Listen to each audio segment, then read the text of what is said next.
High বন্ধুরা, কেমন আছেন? আশা করি সকলেই ভালো আছেন। তো আজকে আমি বানিয়েছি সাবুদানা, আটা আর নারকেলের পুর দিয়ে ভাজা পিঠা। এটা খুবই কম উপকরণ দিয়ে তৈরি হয়ে যায়, খেতে কিন্তু খুবই টেস্টি। তো চলুন তার জন্য কী কী নিতে হবে দেখে নিই। হাফ বাটি সাবুদানা নিয়েছি, এটা মিক্সারের জারে ভালো করে পিষে নিয়ে এটা চেলে নেব। এবার বাউলে এই হাফ বাটি সাবুদানা পাউডারটা ঢেলে দেবো। 2 বাটি আটা, যে বাটিতে সাবুদানাটা নিয়েছিলাম হাফ বাটি, ওই বাটিরই মাপ করে কিন্তু 2 বাটি আটাটা নিয়েছি। আর অল্প লবণ, সব কিছু ভালো করে মিক্স করে নিতে হবে। হালকা উষ্ণ গরম জল দিয়ে আটাটা মেখে নিতে হবে, অল্প অল্প করে জলটা দিয়ে।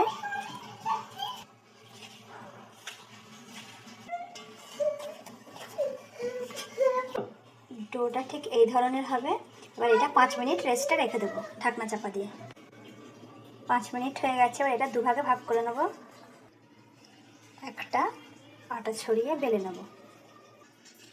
বেলা হয়ে গেছে, দেখুন রুটির থেকে একটু মোটা বেলে নিতে হবে। একটা ডাব্বার ঢাকনা নিয়েছি, এবার এই সাইজের কেটে নিতে হবে। কাটা আছে। কালকের যে নারকেলের পুরটা বেঁচে গেছিলো, সেই পুরটা দিয়ে কিন্তু আমি পিঠাটা বানাচ্ছি। আপনারা যদি পুর তৈরি করেন তো প্রথমে নারকেল দেবেন, তারপর খেজুরের গুড় দেবেন, তার সঙ্গে 2টো তেজপাতা আর অল্প লবণ দিয়ে ভালো করে নাড়াচাড়া করে একটু শুকনো শুকনো হয়ে যাবে, তাহলে নারকেলের পুরটা তৈরি হয়ে যাবে। মাঝখানে পুরটা দেওয়া হয়ে গেছে, ব্যাস এইভাবে ফোল্ড করে ডিজাইনটা বানিয়ে নেব। এই ধরনের চামচি দিয়ে সাইডগুলো ডিজাইন বানিয়ে নেব। হয়ে গেছে, এবার সাইডগুলো এইভাবে কেটে নিতে হবে। চামচির পেছন থেকে এই ধরনের ডিজাইন করে নেবেন।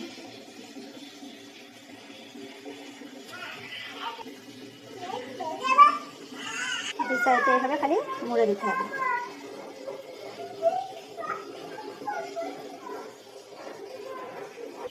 হয়ে গেছে, আর একটা এই ধরনের ডিজাইন বানিয়ে নেবো। এভাবে দিয়ে দেবো পুরটা, এটা ছোটো করে কেটে নিয়েছিলাম, তারপর আর একটা দিয়ে দেবো, দিয়ে এবার এইভাবে সাইড দিয়ে মুড়ে নেবো। 4 ধরনের পিঠের ডিজাইন বানিয়ে নিয়েছি। ভাজার জন্য রিফাইন তেল নিয়েছি, তেলও গরম হয়ে গেছে, আর এক এক করে দিয়ে দেবো। পিঠাগুলো কত সুন্দর ফুলেছে দেখুন। এক সাইডটা লাল লাল করে ভাজা হয়ে গেলে আর এক দিকটা ভেজে নেব।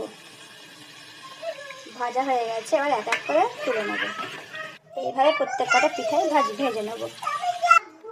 হয়ে গেছে, দেখুন দেখতে যত সুন্দর লাগছে, খেতে কিন্তু ততই দারুণ। তো আপনারা এইভাবে ঝটপট বাড়িতে আবার অবশ্যই বানিয়ে খেয়ে দেখবেন। যদি আমার ভিডিও এবং রেসিপিটা ভালো লাগে তো অবশ্যই লাইক, সাবস্ক্রাইব এবং ফলো করবেন। Thank you.